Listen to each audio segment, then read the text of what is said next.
Welcome to my channel conceptual science. आज हम NCERT के इंटेक्स्ट क्वेश्चन करेंगे। So guys let's start. Our first question is why should a magnesium ribbon be clean before burning in air.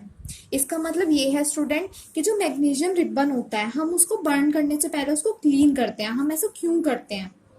Because क्योंकि वो oxygen से reaction कर लेता है इन द प्रेजेंस ऑफ एयर, इसलिए हम उसे क्लीन करते हैं। Magnesium ribbon be cleaned before burning in air because it reacts with the oxygen which is present in air and produces white powder। क्योंकि वो white powder produce करता है oxygen में बर्न करने के बाद, मतलब in the presence of air, in the presence of air। So let's see the next question। What is next question? Second question में स्टूडेंट हमें बैलेंसिंग करनी है केमिकल इक्वेशंस के। 3 क्वेश्चन दिए हुए हैं और क्वेश्चन थर्ड में हमें एक बैलेंस केमिकल इक्वेशन लिखनी है इस स्टेटमेंट के द्वारा। पहले हम क्वेश्चन नंबर सेकंड देखते हैं, वो क्या कह रहा है। सेकंड का फर्स्ट पार्ट देखिए, इसमें हमें हाइड्रोजन प्लस क्लोरीन दिया हुआ है विच गिव्स हाइड्रोजन क्लोराइड। इससे हमें बैलेंस करना है। बैलेंस मतलब हमें नंबर ऑफ एटम्स और the ions left hand side और नंबर ऑफ एटम्स और ions in the right hand side हमें इक्वल बनाने हैं।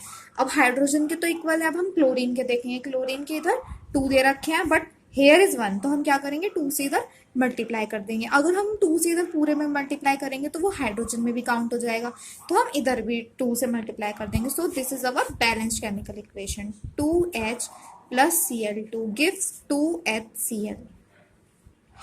Next part is BaCl2 plus Al2SO4 gives BaSO4 AlCl3 से बैलेंस करना है। पहले एक एक एलिमेंट देखते हैं कि वो बैलेंस है या नहीं। Ba 1 दे रखा है, क्लोरीन 2 दे रखे हैं या क्लोरीन 3 दे रखे हैं।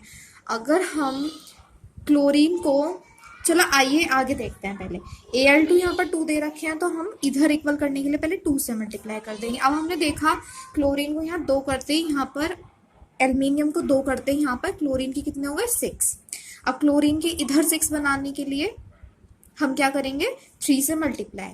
3 से मल्टीप्लाई करते ही बेरियम के कितने हो गए 3, तो so we multiply by 3 here, it gives sulphate के कितने हो गए 3 और बेरियम के भी 3 हो गए।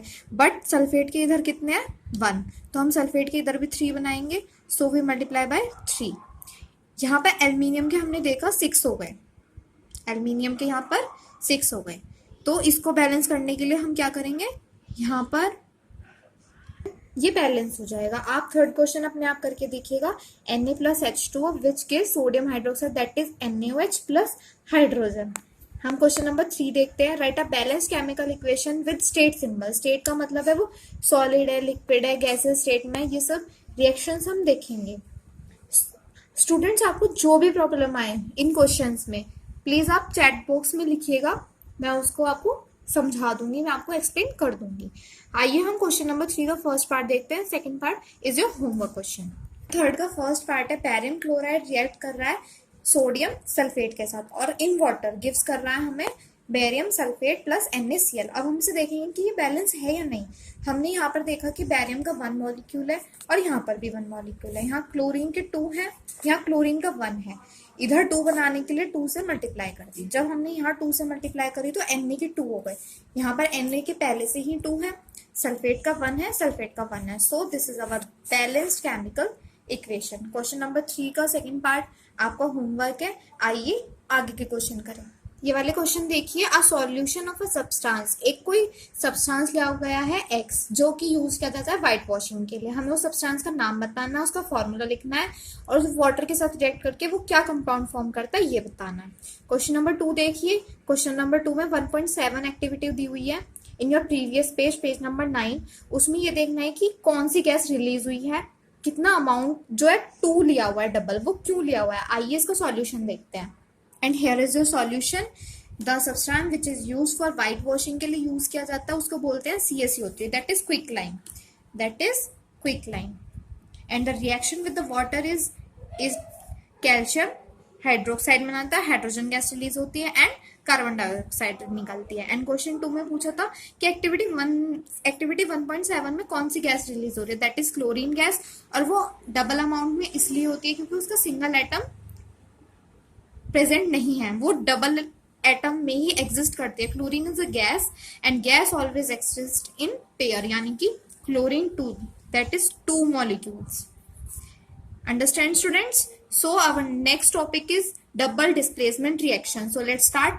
Double displacement reaction. You will observe that a white substance which is insoluble in water is formed. This insoluble substance formed is known as precipitate. Any reaction that produces a precipitate can be called a precipitation reaction. Student, जो reaction होती है हमने उसके 4 type पढ़े, लेकिन 4 type के अंदर double displacement reaction are of 2 type.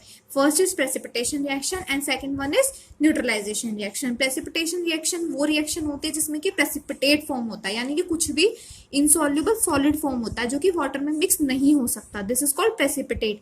अगर हम रिएक्शन फॉर्म कर रहे हैं, रिएक्ट करवा रहे हैं, तो जैसे कि हमने दो सब्सटेंस, कोई भी दो सब्सटेंस मिलाए, लेट्स टेक एग्जांपल Na2SO4 और BaCl2. ये हमें गिव कर रहा है BaSO4 2NaCl. ये हमने अभी थर्ड क्वेश्चन के फर्स्ट पार्ट में भी करा था. ये रिएक्शन हमें बैलेंस करनी थी. आप ये बैलेंस खुद भी करके देख सकते हैं सारे रिएक्शंस.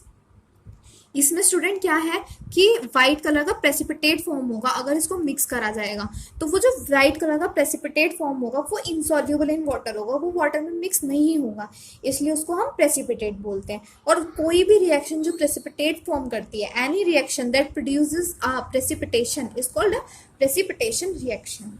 जैसे कि आपकी एनसीईआरटी में दी हुई बहुत ही सिंपल लैंग्वेज में आपकी एनसीईआरटी बोलती है, आप इसे पढ़िए, it's very easy. What caused this? The white precipitate of BaSO4 is formed by the reaction of sulfate ion barium ion. अब ये क्यों हुआ ऐसा कि white precipitate क्यों बना? वो बना सल्फेट आयन और बेरियम आयन के रिएक्शन से. द अदर प्रोडक्ट फॉर्म, जो दूसरा और कोई प्रोडक्ट बना है वो है सोडियम क्लोराइड, जो कि ऐसा का ऐसा ही रहेगा सॉल्यूशन में. Such reaction with their is exchange of ions between the reactants. तो ऐसी रिएक्शन जिनमें एक्सचेंज ऑफ आयंस होते हैं, ऐसी रिएक्शन जिनमें एक्सचेंज ऑफ आयंस होते हैं, that is called double displacement reaction. एक एक्टिविटी देखते हैं where you have mix the solution of lead nitrate and potassium.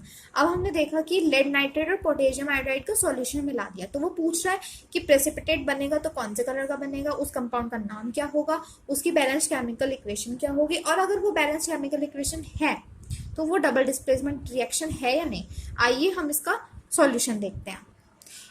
इसकी रिएक्शन देखिए, लेड नाइट्रेट रिएक्ट कर रहा है पोटेशियम आयोडाइड के साथ, तो वो गिव कर रहा है लेड आयोडाइड प्लस KNO3. अब लेड जो प्रेसिपिटेट फॉर्म होगा, दिस इज ए प्रेसिपिटेट, वो कौन से कलर का फॉर्म होगा, this is yellow in colour. और वो डबल डिस्प्लेसमेंट रिएक्शन है या नहीं? Yes, it is a double displacement reaction because there is exchange of ion, because there is exchange of ion, क्योंकि उसमें एक्सचेंज हो रहे हैं आयंस, इसलिए वो डबल डिस्प्लेसमेंट रिएक्शन है. आइए अब हम न्यू टॉपिक स्टार्ट करते हैं, that is oxidation and reduction reaction. Student, ये जो है ना ऑक्सीडेशन एंड रिडक्शन रिएक्शन, ये सबसे ज्यादा इंटरेस्टिंग टॉपिक है पूरे चैप्टर का. Oxidation and reduction, what are oxidation reactions and what are reduction reactions, and what are both the reaction in which oxidation and reduction both of take place. यानी कि oxidation reactions किन्हें कहते हैं, reduction reactions किन्हें कहते हैं, और जिसमें ऑक्सीडेशन और रिडक्शन दोनों हो उस रिएक्शंस को क्या कहते हैं. आइए तो हम एनसीईआरटी में देखते हैं. The surface of copper powder becomes coated when black copper, second का मतलब ये इसकी वैलेंसी दी हुई है. Why has this black substance form? This is because oxygen is added to copper and copper oxide is form. ये एक activity दी हुई है, इन्होंने चाइना डिश में कॉपर लिया हुआ है 1 ग्राम करीब, तो हमने उसको मतलब हीट करा बढ़ने से, तो उसके बाद क्या होगा, ये जो कॉपर है ना ये ब्लैक कलर में चेंज हो जाएगा. ऐसा क्यों हुआ? क्योंकि जो ऑक्सीजन है वो रिएक्ट कर गई कॉपर से इन द प्रेजेंस ऑफ एयर, तो इसलिए कॉपर ऑक्साइड फॉर्म हुआ. अब स्टूडेंट, जिसमें ऑक्सीजन ऐड होता है, जिसमें ऑक्सीजन ऐड होता है वो होता है ऑक्सीडेशन रिएक्शन, और जिसमें ऑक्सीजन हट जाए these are called reduction reaction. एक एग्जांपल देखते हैं, Cu plus O2 in the presence of heat gives copper oxide. अगर हाइड्रोजन गैस हम इस CO में पास करा दें तो जो ब्लैक कोटिंग है सरफेस पे कॉपर ऑक्साइड की वो ब्राउन में चेंज हो जाती है. As a reverse reaction take place and the copper is obtain, और हमें वापस से कॉपर मिल जाएगा. यानी कि कॉपर ऑक्साइड में हाइड्रोजन की रिएक्शन करवाने से हमें कॉपर प्लस हाइड्रोजन ऑक्साइड यानी कि वाटर मिल जाएगा. If a substance gains oxygen, अगर किसी सब्सटेंस में जैसे कि मैंने आपको बताया ऑक्सीजन ऐड हो जाए, this is called oxidation reaction. If a substance lose oxygen, और कोई सब्सटेंस लूज कर रहा है ऑक्सीजन और उसमें वाटर के मॉलिक्यूल्स ऐड हो जाए तो they are called reduction reactions. और स्टूडेंट इसमें दो चीजें और होती हैं, oxidising agent and reducing agent. तो आइए हम देखते हैं oxidising agent, reducing agent, oxidation की डेफिनेशन, रिडक्शन की डेफिनेशन क्या होती है। ये देखिए ऑक्सीडेशन रिएक्शंस की definition, these are the reaction in which gains oxygen and reduction means removal of oxygen and addition of hydrogen. Oxidation में हम ऑक्सीजन का एडिशन करते हैं और हाइड्रोजन को रिमूव करते हैं, और इसका उल्टा होता है रिडक्शन रिएक्शन में। ये इसके कुछ एग्जांपल है, Cu+H2 हाइड्रोजन ऐड हो रही है और जो कॉपर ऑक्साइड है वो किस में रिड्यूस हो रहा है, कॉपर में, यानी कि ऑक्सीजन हट रही है और हाइड्रोजन इसमें क्या हो रही है। देखिए इसमें दोनों चीज हो रही है, ऑक्सीडेशन भी और रिडक्शन भी। इसका तो हो रहा है Cu से Cu, यानी कि ऑक्सीजन हट रहा है, इट मीन्स रिडक्शन हो रहा है। हाइड्रोजन से हाइड्रोजन ऑक्साइड यानी कि वाटर बन रहा है, यानी कि एडिशन ऑफ ऑक्सीजन हो रहा है, मीन्स ऑक्सीडेशन। ये वाली एग्जांपल देखिए, ZnO plus carbon gives Zn plus Cu। ZnO से Zn बन गया, that is reduction. Addition of oxygen, carbon से carbon dioxide, carbon monoxide, not dioxide, this is monoxide, तो ये ऑक्सीजन ऐड हो रहा है, इट मीन्स ऑक्सीडेशन। अब ऑक्सीडाइजिंग एजेंट, स्टूडेंट एक बात और ध्यान रखना, जिस रिएक्शन में ऑक्सीडेशन और रिडक्शन दोनों रिएक्शंस हो, यानी कि जिसमें ऑक्सीडेशन और रिडक्शन दोनों रिएक्शंस हो, they are called redox reaction, they are called redox reaction. Very very very important, they are called redox reaction. आइए अब हम देखते हैं ऑक्सीडाइजिंग एजेंट और रिड्यूसिंग एजेंट क्या होते हैं। The substance which oxidise other, जो सब्सटेंस दूसरे को ऑक्सीडाइज करता है और खुद रिड्यूस होता है, that is called oxidising agent.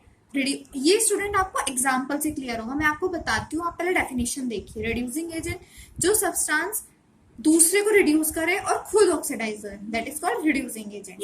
It means oxidation element, और ऑक्सीडाइजिंग एजेंट रिडक्शन एलिमेंट। अब आइए इस पे एक क्वेश्चन देखते हैं, उससे आपके एनसीईआरटी के सारे क्वेश्चन हो जाएंगे ऑक्सीडेशन और रिडक्शन के। इसमें हमें फाइंड करना है कि what are oxidation element, what is reduction element, what are oxidising agent and what is reducing agent. एक एग्जांपल से सब कुछ क्लियर हो जाएगा। देखिए ZnO से Zn फॉर्म हो रहा है, मींस रिमूवल ऑफ ऑक्सीजन हो रही है, तो रिडक्शन एलिमेंट। तो रिडक्शन एलिमेंट में हम लिखेंगे जिंक। कार्बन में ऑक्सीजन का एडिशन हो रहा है तो हम लिखेंगे ऑक्सीडेशन हो रहा है, तो देखिए कार्बन का क्या हो रहा है, ऑक्सीडेशन। अब हम बहुत ही सिंपली फाइंड कर सकते हैं, जिसका रिडक्शन हो वो ऑक्सीडाइजिंग एजेंट, जिसका ऑक्सीडेशन हो वो reducing agent. Very short trick, आप कहीं भी जाइए बहुत आसानी से इसका क्वेश्चन हो जाएगा। आइए हम अपना नेक्स्ट टॉपिक देखते हैं। आज चैप्टर आपका कंप्लीट हो जाएगा, आप क्वेश्चंस करिएगा, आपको जो प्रॉब्लम हो प्लीज आप चैट बॉक्स में क्वेश्चन डाल दीजिएगा। आइए अब हम देखते हैं what are corrosion and what are rancidity. Corrosion क्या होता है, you must have observe that iron particles, जैसे कि हम देखते हैं अगर हम आयरन के पार्टिकल्स को, मतलब आयरन की नेल है या फिर कुछ भी पाइप वगैरह आयरन का, अगर वो पड़ा रहे बारिश में या फिर यूं ही बहुत सालों में, तो उसमें रस्टिंग हो जाती है, उसके ऊपर कुछ ब्लैक ब्लैक आपने देखा होगा, वो जम जाता है। The process is commonly known as rusting of iron, उसको हम कहते हैं rusting of iron. Some other metal get also tarnished in this manner. Have you ever noticed the color of coating form on copper and silver? When a metal is attacked by some substance around it, such as moisture, acid, it is said to be corrode. अगर हम किसी metal को बाहर डाल दें और वो उसके बाद खराब हो जाए, दिस इज कॉल्ड कोरोड हो रहा है वो metal. This process called corrosion. The black coating, जो ब्लैक कोटिंग सिल्वर और ग्रीन कलर की कोटिंग कॉपर पे फॉर्म होती है कुछ देर बाद, वो एग्जांपल्स होते हैं कोरोजन के। कोरोजन जो है वो काफी चीजों को जो है डैमेज करती है, लेकिन कोरोजन का एक फायदा है, अगर वो आयरन पे हो तो वो प्रिवेंट करती है फर्दर रस्टिंग ऑफ आयरन। इसका मतलब है जो आयरन खराब हो गया, अगर उसके ऊपर रस्टिंग हो जाए, हम आयरन के खराब होने को रस्टिंग बोलते हैं, रस्टिंग ऑफ आयरन, तो अगर उस पर रस्टिंग एक बार हो गई तो दूसरी बार रस्टिंग ना हो, इसलिए वो जो पहले वाली रस्टिंग है वो काम करती है। यही फायदा होता है एक बार बस कोरोजन का इसमें। Let's look what is given in the rancidity. आइए अब हम देखते हैं कि रेंसिडिटी क्या होती है। जब खराब होता है फैट और ऑयल, यानी कि जब हमने मेटल्स खराब हुए तो वो कोरोजन, और जब फैट और ऑयल का डिकम्पोजिशन हो, यानी कि मतलब फैट और ऑयल खराब हो, this is called rancidity. Food को अब हम क्या करते हैं, जैसे चिप्स आते हैं पैकेट में, उसको रेंसिडिटी से प्रिवेंट करने के लिए उसके अंदर नाइट्रोजन गैस फिल करी जाती है, जो हमारे चिप्स पैकेट वगैरह होते हैं, और खाने को डब्बों में रखा जाता है, ये रेंसिडिटी कहलाती है हमारी। स्टूडेंट हमारा फर्स्ट चैप्टर कंप्लीट हो चुका है, आप इसके क्वेश्चंस करके देखिएगा। Thank you very much for watching my channel. Please like, subscribe, share my channel. Thank you.